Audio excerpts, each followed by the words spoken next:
Familia, buenos días. Continuamos con la catequesis sobre la Eucaristía. La comunión de niños. Hasta el siglo XII existió unanimidad entre la Iglesia latina y las iglesias orientales respecto a la práctica de administrar la comunión a los niños pequeños, en el mismo rito en que recibían el bautismo y la confirmación. Ese uso se ha mantenido todavía en algunas iglesias orientales. En lo que se refiere a la primera comunión de los niños, la Iglesia establece una edad de discreción en el Cuarto Concilio de Letrán, 1215. En el año 1341, el Papa Benedicto XII condenó entre 117 errores la proposición que invalidaba el bautismo no seguido inmediatamente de la confirmación y de la Eucaristía, por lo que era admitida así la comunión para niños no lactantes. El Concilio de Trento define que la comunión eucarística no es necesaria a los niños antes de alcanzar el uso de razón. A la luz de los decretos de San Pío X sobre la comunión frecuente y sobre la comunión de los niños, en la preparación y celebración de los congresos se promovían la comunión frecuente de los adultos y la primera comunión de los niños. El Código del Derecho Canónico no establece una edad, pero señala algunas condiciones como son el uso de razón y la adecuada formación. Sobre la comunión de enfermos. La comunión de enfermos y como viático constituye, como hemos visto, uno de los testimonios más antiguos de la presencia de Jesucristo en la Eucaristía. Existen abundantes testimonios de los padres desde el siglo II, Justino, Tertuliano, Hipólito, Orígenes, Basilio y otros, que constituyen un primerísimo testimonio de la fe sobre la presencia real de Jesucristo en la Eucaristía. La muerte de San Tarcisio entre el 257 o el 258, no preciso, no solo constituye un testimonio de martirio, sino también una confesión de fe eucarística.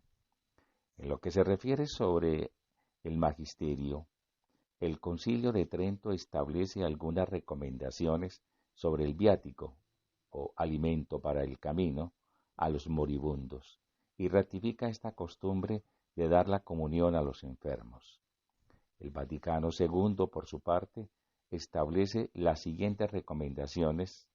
En cuanto a las condiciones, recuerda que no debe retrasarse demasiado el viático a los enfermos. Quienes ejercen la cura de almas han de vigilar diligentemente para que los enfermos lo reciban cuando tienen aún pleno uso de sus facultades. Respecto a la frecuencia nos dice, se debe administrar el viático a los fieles que por cualquier motivo se hallen en peligro de muerte. Aunque hubieran recibido la Sagrada Comunión el mismo día, es muy aconsejable que vuelvan a comulgar quienes lleguen a encontrarse en peligro de muerte. Y mientras dure el peligro de muerte, es aconsejable administrar la comunión varias veces en distintos días. La comunión bajo las dos especies. Los apóstoles en la última cena comulgaron bajo las dos especies y lo mismo hicieron después los cristianos de los primeros siglos. La comunión bajo la sola especie del pan, aunque no tan frecuente, no por ello es menos antigua.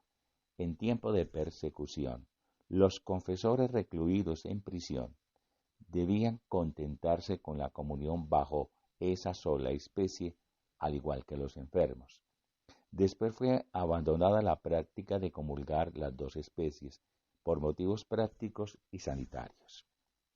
En efecto, es en la Edad Media cuando se introduce en Occidente la costumbre de la comunión bajo una sola especie. Dicha costumbre se difunde por razones, como vemos, no teológicas, como la escasez de vino en los países nórdicos, el peligro de contagio en tiempo de pandemias o el riesgo de verter el contenido del cáliz. El Concilio de Constanza del año 1415 condenó este error que se decía que era necesaria inclusive por razón teológica, la comunión bajo las dos especies para la salvación. Y ese concilio lo condena porque es un error, al mismo tiempo que reconocía la antigüedad de la comunión bajo las dos especies y demostraba la legitimidad de la Iglesia romana al prescribir el uso de la comunión de los fieles bajo una sola especie.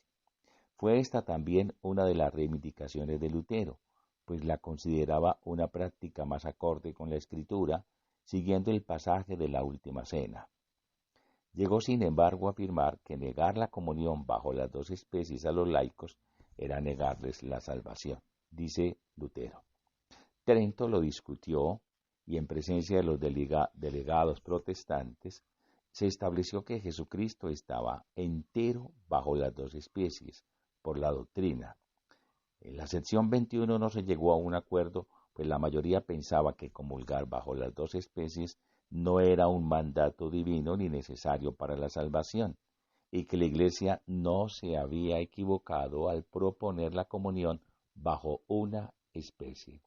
Solo resulta pues necesario en el caso del sacerdote.